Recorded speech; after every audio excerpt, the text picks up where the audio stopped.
Yeah. All I need is one mic. Yeah. All I need is one mic.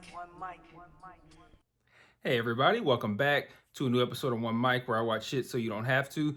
Today I'm here to talk about the second episode of season 1 of the new CW show, Superman and Lois. So this episode kind of felt like a continuation of the pilot. I did a little bit of research because I didn't watch the pilot live.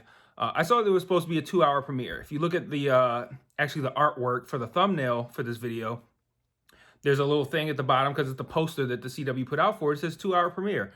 And I thought, when I watched the episode, it ran for like an hour and 3 minutes or something like that. This was like, I'm thinking a 2-hour premiere. We're talking hour and a half at least of content, maybe hour 40, and then the rest commercials.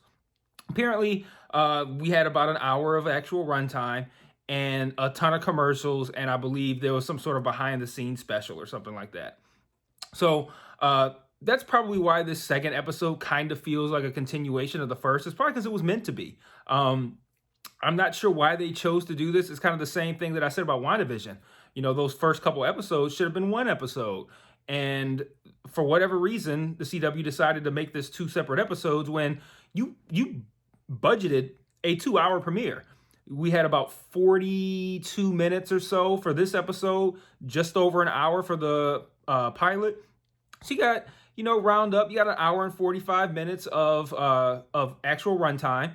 And then you throw in 15 minutes of commercials. You promote it, 2-hour premiere, minimal commercial interruption, and bam, there you go. But this isn't necessarily a flaw, by the way. I didn't feel any kind of way about this second episode feeling like a part 2 of the first one. That's perfectly fine. It's just an observation. But this episode continued a lot of the same.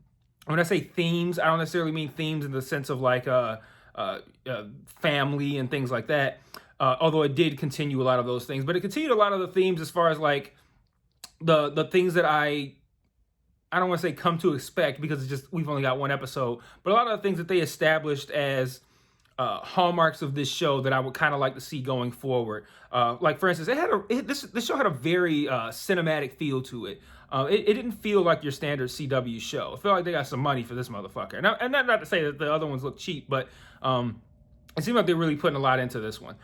So it has this cinematic feel. Like I mentioned before, there is the pretty big theme of family and Superman and Lois as husband, wife, parents in a small town, as opposed to just Superman fighting crime and shit like that. I find this to be a little bit more intriguing, the idea of Superman simultaneously fighting crime or whatever it is that he needs to do, combined with raising twins in a small town and trying to be a good father and a husband and things like that. So a lot of that continued into this episode.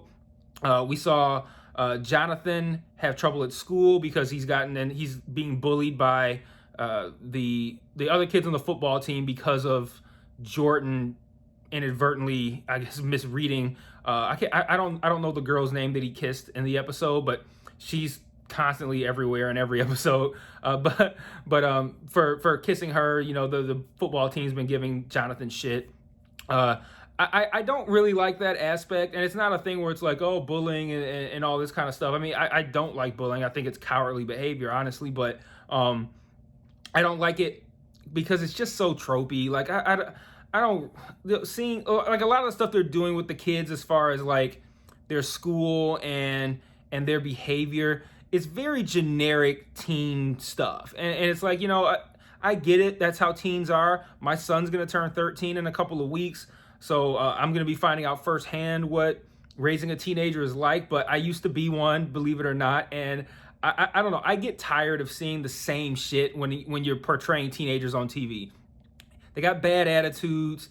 They mouth off over the dumbest shit. Bullies. A bunch of disrespectful fucking ways of talking to their parents. Like I get bored of it, and I understand that it's real, but I don't know. I feel like you could find a way to portray teenagers in a way that's a little bit different. But so that I got kind of tired of that as the episode went on, seeing teenage angst. It's like, oh God. But I do feel like I do have to keep in mind too that I think these CW shows are generally geared toward teenagers, which is fine. But I don't know, one of those CW things that just kind of just makes me roll my eyes. But we continued on that path. We did find out more about this Captain Luther, who is in this suit that keeps terrorizing, I almost said Spider-Man for some reason, that keeps terrorizing Superman. And in true CW fashion, they have decided to make another "who is this guy" kind of deal. And the thing is, I get sick, the CW formula is tiresome for me. I don't really have interest in it anymore. And like I explained in the last video, I've kind of gotten out of watching the CW shows because it's so formulaic. But man, the one thing they do that works is is these fucking mystery villains, man. Like, who is this guy? And we find out at the very end of the episode that he apparently comes from some sort of alternate dimension, some alternate universe where in his world, he and Lois's father were both in the army. And Superman dressed all in black. I was going to call him Black Superman.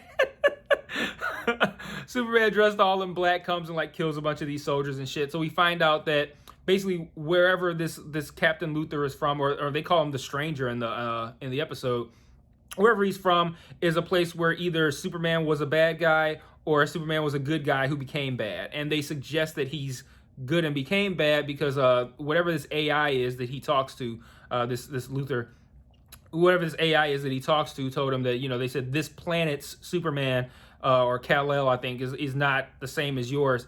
And he said something to the effect of "not yet," something like that. Like, oh, he's not the same as my Kal-El yet, something like that. Something that implied that he expects our Kal-El to become bad, just like the Kal-El that he from wherever he's from. So they've kind of looped me in a little bit with the "who is this guy" kind of deal that they love to do, and it's like I should have seen it coming. They had him in a suit, but then they said Captain Luther at the end, so I'm thinking like, oh, okay, so it's just Lex Luthor. Oh, okay, big deal. But now they found a way to make it a little bit more interesting, so not too mad at that. What else we found out was that Lois is now going to be leaving the Daily Planet. This Morgan Edge character who took it over, he shows up in Smallville.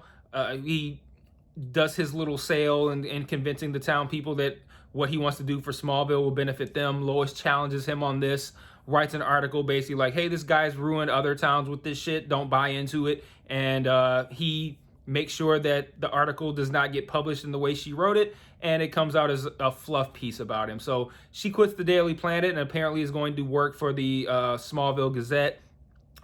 So the Smallville Gazette will publish the article that she actually wrote. So we find out that, I don't want to say we find out, but we learn that they're transitioning more and more out of Metropolis and more so into Smallville. We take some time in the Fortress of Solitude as well, which I don't really know how I felt about that. It's kind of like when people complain about when they go see a new Batman movie, having to see his parents get killed again, or they see a new Spider-Man movie, having to see Uncle Ben get killed again, and that constant recycling of one of the most well-known origin stories in comics. And I kind of feel that way about this. Like, I feel like, okay, I don't really need to see Superman in the Fortress of Solitude for the 80 millionth time or whatever. But he did take his son there, which was cool. The son apparently is not as super powered as they thought.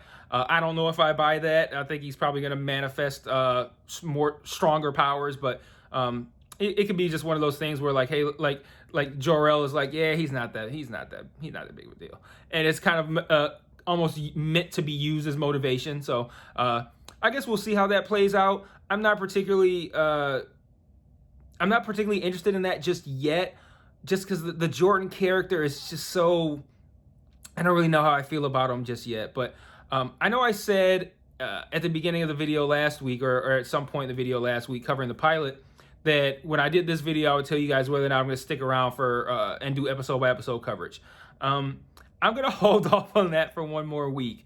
And the reason I say that is because, like I said, this felt like kind of like one episode split into two. So I'm still really curious to see how they're going to continue to play this out. Because right now we have a few things that we know we got going on. We have Lois doing this investigative journalist style thing on this Morgan Edge guy. Is Morgan Edge going to be a huge bad guy? Is he going to be the big bad, or is he going to be just, you know, your standard newspaper douchebag like J. Jonah Jameson? Who knows, right? We know that Clark is trying to figure out who this Captain Luther guy is, or the stranger by his terminology, by Lois's terminology. We know this guy's from another dimension or something like that, an alternate dimension. That kind of shit is likely to bring me in. Like that you're gonna sell me when you're talking time travel, alternate dimensions, multiverses, all that kind of shit. I'm in at that point. But I guess we'll see how that plays out. And then the stuff with the kids and the parenting. So like I like the dynamic of husband, father, Clark Kent, how he's gonna handle this, how he's gonna handle high school stuff. I feel like the kids might be the weaker point of this show. I'm not really sure yet. I don't really know how I feel about them, but I know the Jordan character is kind of just like, oh God, like another person who's just like pissed off and angsty all the time. I'm like, I really don't need to watch that for however many episodes this is gonna run. So I'd kind of like to see the kids get a little bit more acclimated, or give me something unique other than Jordan, who is the angsty, grumpy kid, and Jonathan, who is the star athlete, but now he's being bullied by the kids who are already at that school. And just for the record, too, I find it virtually implausible, and maybe this is just me, because I haven't experienced this. A popular kid from a big city school going to a small town rural school and getting picked on. Like I don't know. I feel like Jonathan would be inclined to fuck these kids up, but I don't know. but I did enjoy this episode. Like I said, I felt like it was just an extension of the pilot. I'll be watching again next week. And I feel like next week will be a better opportunity for me to gauge if I want to do week-to-week coverage. I don't know how many episodes this is going to run. If it was something like 6 or 8 episodes, I'd definitely do it. But if it's like in that high end, like 20, 21, 23, I don't know. So we'll see. But all in all, I am still pretty impressed with this show.